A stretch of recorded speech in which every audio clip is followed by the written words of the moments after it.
Bobby Valentine named his Red Sox rotation this morning. Felix Doubront will be Boston's fourth starter. Converted reliever Daniel Bard is number 5, but there is now concern about the bullpen. Valentine said there is a health issue.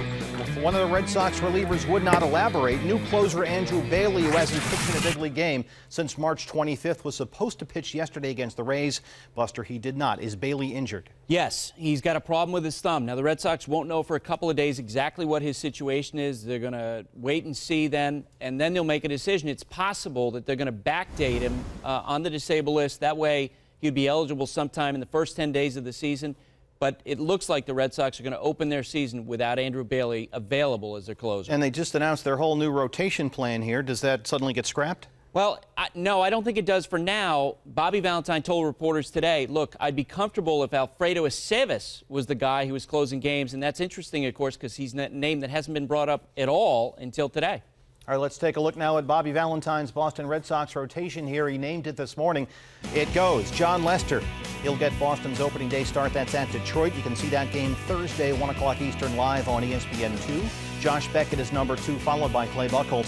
Felix Doubront will then start the first game of their next series. That's at Toronto, followed by Bard in the 5 spot. And as Buster mentioned, Alfredo Aceves will be the man in the bullpen. Let's bring in the third man of our crew here this morning, Jayson Stark. What do you think about the Red Sox rotation?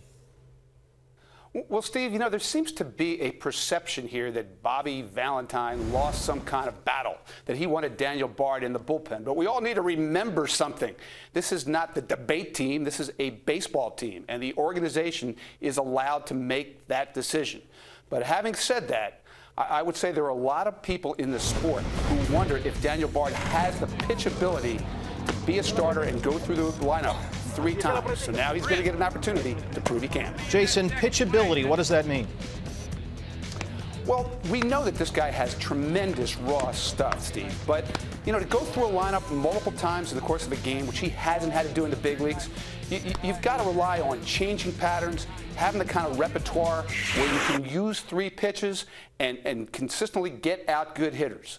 Daniel Bard still has to prove he's got that in him. Jason, thanks. We'll check back with you in just a minute for news on Johan Santana. What about Daniel Bard here, Buster, in the rotation? I say stay tuned because of the situation you have now with Andrew Bailey, who does have a long injury history. Of course, at some point, the Red Sox could reverse course, put an Aaron Cook into the rotation, move Bard to the bullpen, because right now that's got to be an area of concern given what they don't know about Andrew Bailey. Now, Bard really wants to start, and that is playing into this. And the fact that he's got great stuff, and instead of using him for 73 innings this year, maybe they can get 200 innings out of him, and you would have 4 guys with dominant stuff at the top of your rotation. But again, as Jason and Buster said, we have to see if this guy can do it. All I know is that Terry Francona whispered to me a few times on the bus how important this guy was, getting the last out of the 7th inning and then pitching the 8th inning. That was the real key to getting the ball to Papelbon. So I'm not certain that this is set in stone in any way. It's all up to how well Daniel Bard pitches out of the rotation.